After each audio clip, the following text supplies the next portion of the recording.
Si Sudo ang kanyang mga pakpak, lumipad sa gilid ni Lian, at mahinang tumawag, "Guro."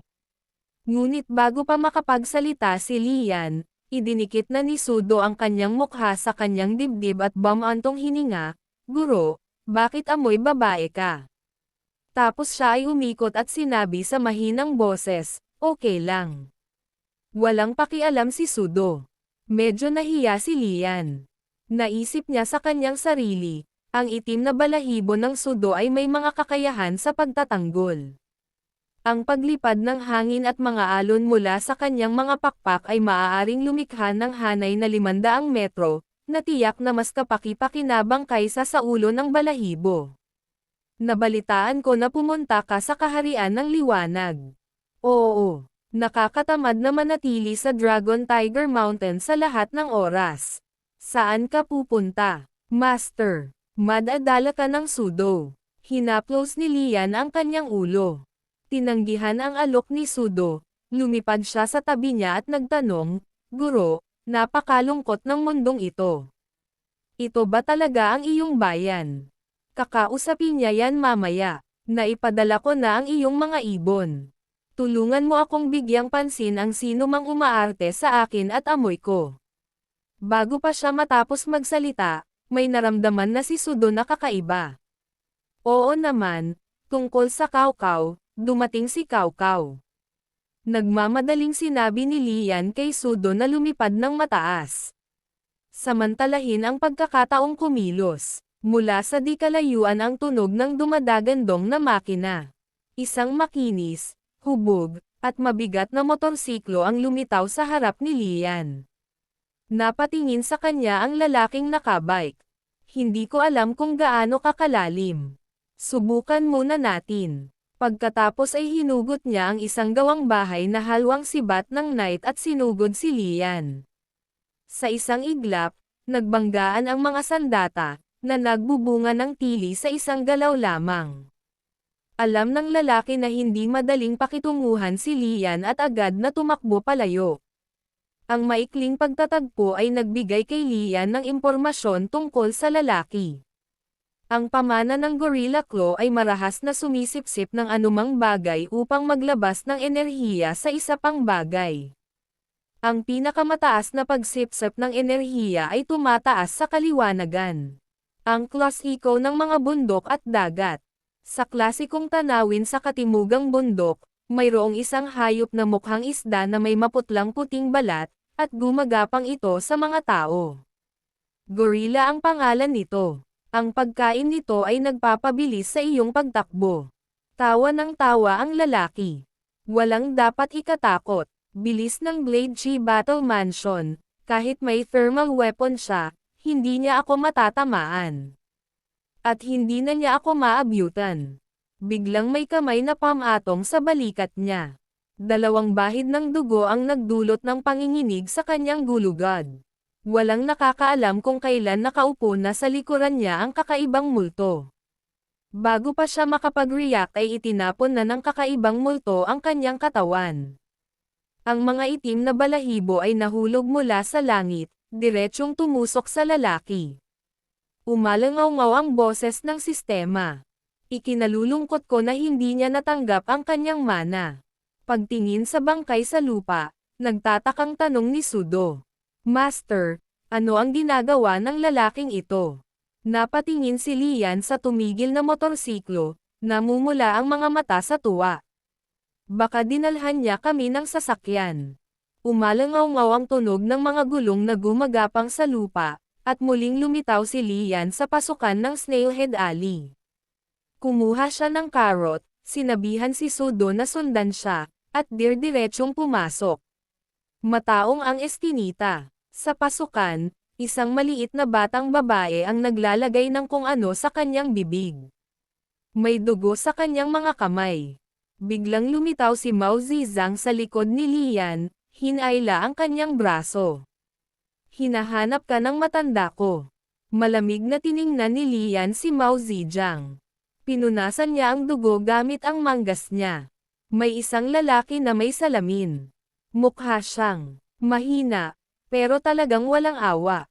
Siya ang ika-13 leopard na natalo si Gao Wachang sa Fan Family Garden. Dapat kilala mo siya. Medyo pangit ang ekspresyon ni Lian sa sandaling ito. Sabi niya, nanalo ba siya ng pera? Bakit nakikita ko kayong isang grupo ng matabang karne? Binuod ni Mao Zizang ang pangyayari kay Buwai Vanho. Alam din ni Lian ang tungkol sa insidente sa pangkalahatan. Pagkatapos ay tinanong ni Lian si Mao Zizang, na nakangiti.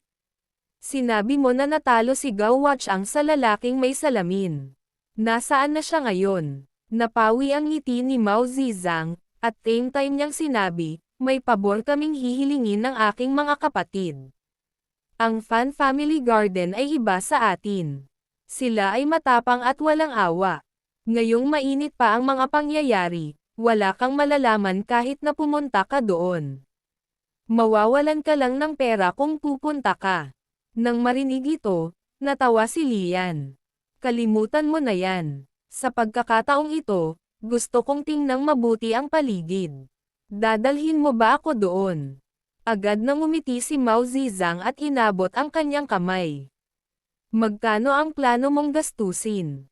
Ipaalam sa akin ng maaga. Si Lian ay naglabas ng malaking halaga, isang maliit na barya, at pagkatapos ay itinago ito. Tara na. Tumawa si Mao Zizang at tumalikod para akayin sina Lian at Sudo sa eskinita. Pagpapapakpak ng mga pakpak nito. Lumipad si Sudo sa tabi ni Lian, bumubulong, "Guro, wala akong tiwala sa batang iyon sa sombrero. Nagsisinungaling siya sa amin. Maaari rin nating ilantad siya, at ang mga kayamanan ay magiging atin." Maikling sagot ni Lian, "Hindi, Sudo. Sa pagkakataong ito gusto kong bisitahin ang hardin ng pamilya ng Fan." "Bakit? Bilhin ang Vanho, may utang pa sa amin 10 buhay na tao."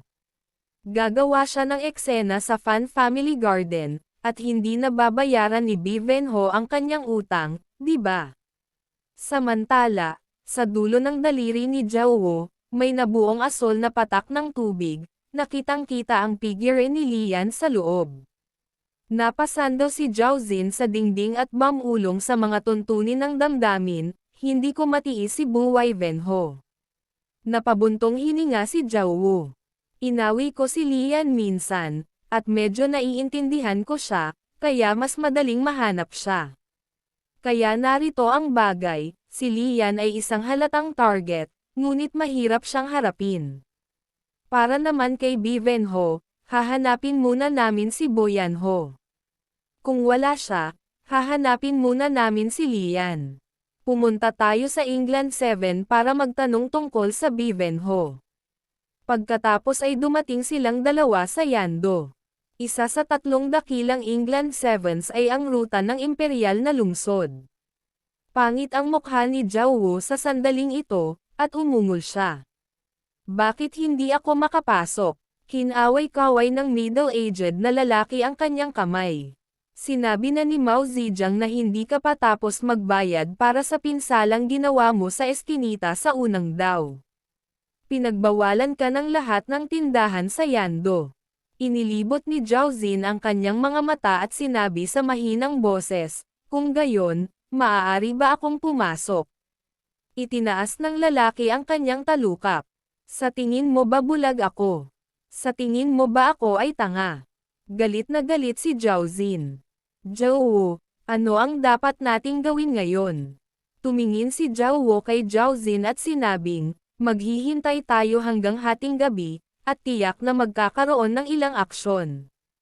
Habang unti-unting lumiliwanag ang langit, nakaupo si Wu Shan na umiinom sa tarangkahan ng imperial na kolehiyo.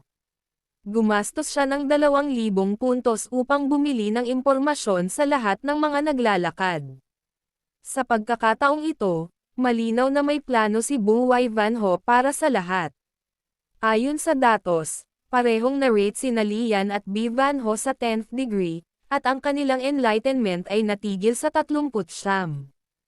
Kailangan lang niya ng 70% ng kanyang lakas para harapin sila. Sa dormitoryo ng isang pabrika, ang Buwai Vanho ay napuyat buong.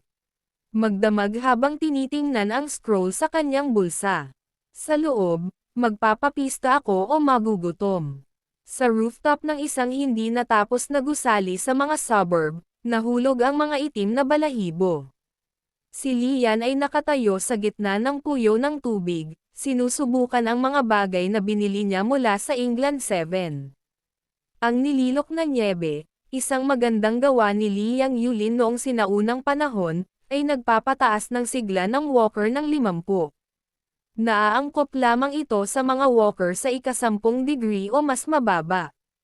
Maaari nitong harangan ang mga balahibo ni Sudo. Ang sigla ay tumutulong sa pagpapagaling ng mga sugat at pagpapalakas ng mas madali. Ngumiti si Lian ng may kasiyahan. Sulit ang paghahanap. Ikinumpas ni Sudo ang mga pakpak nito at lumapag, na may hawak na pulang gas lantern sa kamay nito. Hindi alam ni Lian kung para saan ito, ngunit ang presyo ay mas mataas pa kaysa sa nililok na nyebe, at ang tala ay nagsabi na ito ay para lamang sa mga di-tao na bloodline, ngunit sinabi ni Sudo na ito ay isang magandang bagay. Binigyan din siya ni Mao Zedong ng isang maliit na sinaunang tansong bagay. Sabay-sabay niyang ginastos ang lahat ng Dongying na pera. Ang tatlong pangunahing night market sa Yando ay may kanya-kanyang specialty. Ang Fan Family Garden ay dalubhasa sa pagsusugal sa buhay ng tao. Maaaring yumaman magdamag o matanggal ang loob mo magdamag. Ang ruta ng imperial na lungsod ay maraming mamahaling pagkain, ngunit mahirap kumita. Ang lahat ay nakasalalay sa iyong personal na pananaw. Ang unang daw eskinita ay may malawak na uri ng mga kalakal, ngunit ang mga pagbabayad ay malinis at mahigpit, at walang paraan upang kumita. Nakatingin sa sumisikat na araw, bumulong si Lian, ang pagdadala ng buhay na tao sa lupa ay magdudulot ng reaksyon. Gusto kong makita kung ano ang gagawin ni Bai Venho. Sa istasyon ng pulisya ng Shicheng sa Yando, itinuro ng isang binata na may hawak na larawan ni Lian at Mr. Chin na nakaupo sa harap ng gate ng paaralan ang isang mag-aaral na babae. Sinunog niya ang larawan at bumulong, ang mga naglalakad na ito ay marunong lamang manggulo, ngunit hindi nila alam kung paano ito lulutasin. Labis silang mga bata. Biglang nagring ang phone niya at sinagot niya ito. Sabi ng boses ng isang binata sa kabilang dulo, nawalan ng kontak sina Ninja 4 at Ninja 9. Hindi na kami makapaghintay. Kailangan nating kontrolin ang Bivanho bago maghating gabi at tapusin ang kaganapang ito ng normal. Ngunit kung wala ang pangunahing puwersa ng Ninja 4 at Ninja Sham, magiging mahirap para sa atin na kontrolin ang sitwasyon. Walang bagay na sigurado sa mundong ito. Maari pa bang baliktarin ng 10th degree ang mundo? Bumalik ang eksena sa rooftop ng hindi pa tapos na gusali. Inutusan ni Lian si Sudo na lumipad ng mataas at tulungan akong subaybayan ang sitwasyon sa Yando. Tila nag-aatubili si Sudo. Ayaw niyang iwan si Lian. Ngunit sa pagtingin sa kanyang 6 na pattern na kwintas, sa wakas ay tumanggaw siya at lumipad. Sa pagtingin sa asol na marka sa 6 na pattern na kwintas, naisip ni Lian ang sinabi ni Dan noon. Kapag naging Esmeralda, magkakaroon siya ng sapat na mana para tulungan si Liang Yi na muling buuin ang kanyang laman. Pagkatapos ay pumunta si Lian sa tindahan ng anti-gang at ibinenta ang maliit na tansong espada ni Mao Zedong sa halagang 20,000. Pagkatapos ay pumunta siya sa Rolling Stone Audio Store at bumili ng record player na nagustuhan ni Dan noon. Nang bumalik si Lian sa duty room ng Skullgate, alas 10 a.m. na. Pumasok siya sa loob at nakipagharap kay Mr. Chin, at medyo awkward ang atmosphere. Sa wakas, unang nagsalita si Mr. Chin. Hindi ko na natapos ang sinabi ko kahapon. Mabilis na sumagot si Lian, naka-duty ako kahapon, kasama silang dalawa sa ilalim.